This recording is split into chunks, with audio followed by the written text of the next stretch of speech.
На карту убитых дорог России чувашские автолюбители нанесли 91 объект. Столько участков, по мнению водителей, нуждаются в срочном ремонте. Дорожная инспекция Общероссийского народного фронта проехала по Чебоксарам и выявила наиболее проблемные места.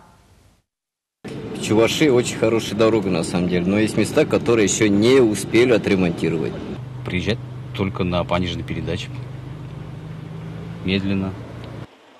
Общественники поднимают проблему целесообразности и качества ямочного ремонта. В этом году в столице Чувашии он проведен на 36 тысячах квадратных метров. На улице Афанасьева такой делают постоянно. Зимой разрушения в дорожном полотне латают жидким асфальтом. Однако в целом проблему это не решает, потому что провалы образуются на новых местах. Чиновники обещают, весенние дырки на улице Афанасьева скоро залепят. В течение 10 дней на эту улицу зайдет подрядчик, у него в плане графики стоит ремонт этой улицы, ямочный ремонт, и будут вырезаны карты и произведен ямочный ремонт данной улицы.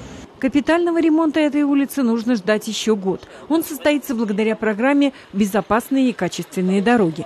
А вот что делать с базовым проездом, пока неизвестно. Первый подрядчик Чувашавтодор банкрот, второй гарант сработал некачественно. В настоящее время ведутся судебные разбирательства с данным подрядчиком.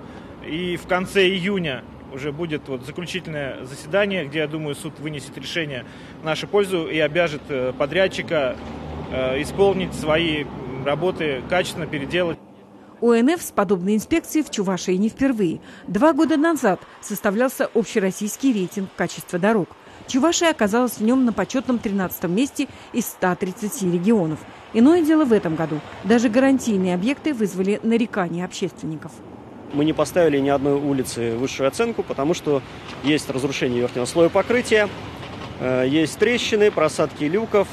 И если сейчас эти дефекты не исправить и выйти с этими дефектами в зиму, то на следующий год эти дороги просто развалятся. Сегодня в поле зрения Народного фронта в основном участки, которые жители отметили на карте убитых дорог. По результатам инспекции составляются депутатские запросы, при необходимости в прокуратуру. 1800 объектов благодаря этому проекту по всей стране уже добавлено в планы ремонта. Зинаида Паршагина, Леонид Петров, Александр Яковлев. Вести. Чувашия.